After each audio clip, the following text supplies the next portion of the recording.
Bollywood actress प्रिया राजवंश। उन्हें बॉलीवुड की क्लासिक फिल्मों में से एक हीर रांझा से पहचान मिली थी। इस फिल्म में उन्होंने हीर का किरदार निभाया था। इनकी जिंदगी किसी परी कथा से कम नहीं थी। एक तस्वीर की बदौलत वो फिल्मों में आ गई। पहली ही फिल्म में काम करते हुए डायरेक्टर चेतन आनंद से प्यार हो गया, लेकिन इनका अंत बेहद दर्दनाक हुआ। सिर्फ 7 फिल्मों में नजर आई प्रिया 27 मार्च 2000 को अपने घर में मृत पाई गई। उनकी मौत पर खूब विवाद हुआ, गिरफ्तारियां भी हुई, लेकिन हत्या किसने की आज तक साबित नहीं हो पाया। शिमला में जन्मी, लंदन में पढ़ी। 30 दिसंबर 1936 को सरकारी अधिकारी सुंदर सिंह के घर एक बेटी का जन्म हुआ, जिसका नाम वीरा सुंदर सिंह रखा गया। वीरा की स्कूलिंग और ग्रेजुएशन तक की पढ़ाई शिमला में ही हुई।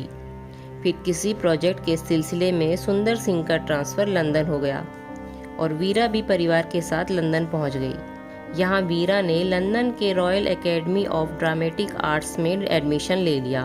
उनके खानदान में किसी का फिल्मों से नाता नहीं था, लेकिन वीरा को एक्टिंग में दिलचस्पी थी, इसलिए उन्होंने royal academy of dramatic arts में एडमिशन ले लिया।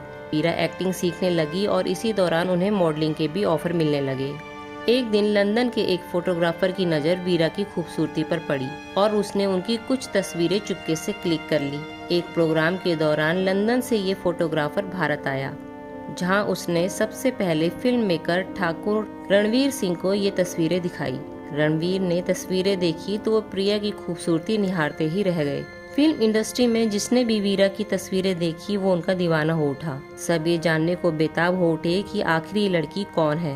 वीरा की एक तस्वीर को देवानंद के भाई चेतन आनंद ने भी देखा, जो कि उस जमाने के जाने माने डायरेक्टर थे।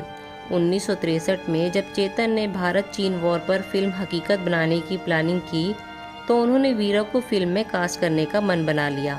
उन्होंने वीरा से मिलने के लिए एड़ी चोटी का जोर लगा दिया और आखिर में एक डायरेक्टर की बदौलत उनकी मुलाकात वीरा से हो गई।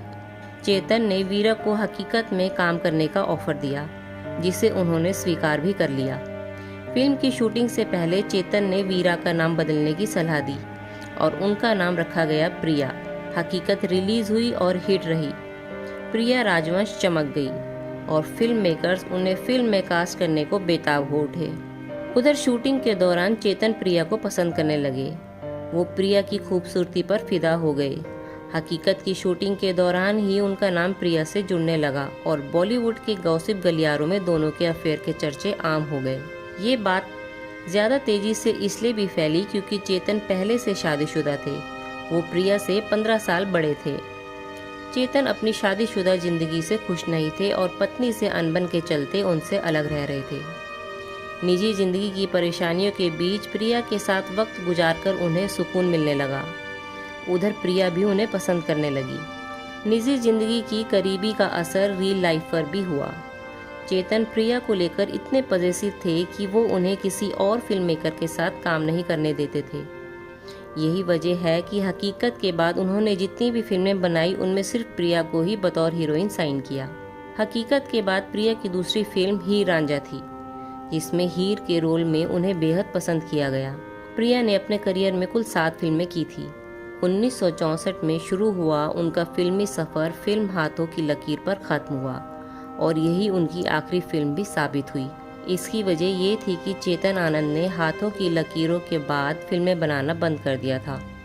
उन्होंने फिल्में छोड़ने के बाद दूरदर्शन के लिए केवल एक सीरियल बनाया, जिसका नाम परमवीर चक्र था।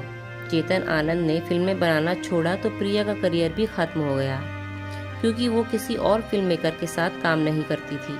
प्रिया अपने ज़माने की सबसे पढ़ी लिखी एक्ट्रेस थी, लेकिन इसके बावजूद उन्होंने परिवार का दबाव होने के बाद भी शादीशुदा चेतन को ना छोड़ा, ना ही कभी शादी की।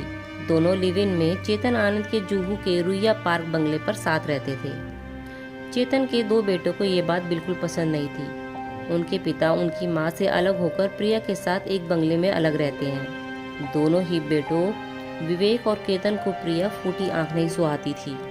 मामला और गर्मा गया जब चेतन आनंद ने अपनी वसीयत बनवाई। उसमें उन्होंने जितनी जायदाद केतन और विवेक के नाम की, उतनी ही प्रिया के नाम भी कर दी। साथ ही जुहू वाला बंगला भी उन्होंने प्रिया के नाम कर दिया। दोनों ने इसका भरपूर विरोध किया, लेकिन चेतन ने उनकी एक न सुनी। प्रिया का चेतन से रिश्ता उनकी मौत तक कायम रहा। 6 जुलाई 1997 को चेतन आनंद दुनिया से चल बसे। इसके बाद प्रिया बेहद अकेली हो गई। उनके पास सुख दुख बांटने वाला कोई नहीं बचा। तकरीबन 3 साल उन्होंने बेहद तन्हाई में काटे। वो चेतन के साथ जिस बंगले में 20 साल तक रही, उसी में अकेले रहना उनके लिए बेहद मुश्किल हो गया। वो कभी कभार ही बंगले के बाहर निकलती थी। फिर आया 27 मार्च 2000। ये वो दिन था जब प्रिया की लाश उन्हीं के बंगले से मिलने की वजह से सनसनी फैल गई। पुलिस की शुरुआती तफ्तीश में खुलासा हुआ कि प्रिया की कोई नेचुरल डेथ नहीं हुई, बल्कि उनका मर्डर हुआ था। मर्डर का शक चेतन के दोनों बेटों केतन और विवेक पर किया गया और इसके साथ बंगले के 2 नौकरों माला और अशोक को भी हत्या में शामिल होने के आरोपों में पुलिस ने गिरफ्तार कर लिया।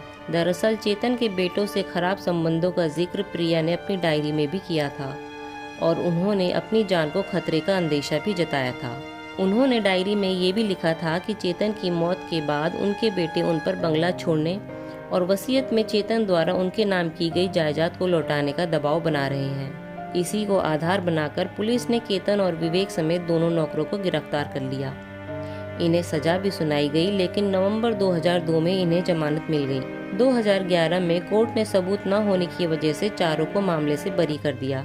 दोस्तों, हमारे द्वारा दी जानकारी आपको कैसी लगी कमेंट बॉक्स में ज़रूर बताएं और मेरे चैनल बॉलीवुड गॉसिप को सब्सक्राइब करना ना भूलें।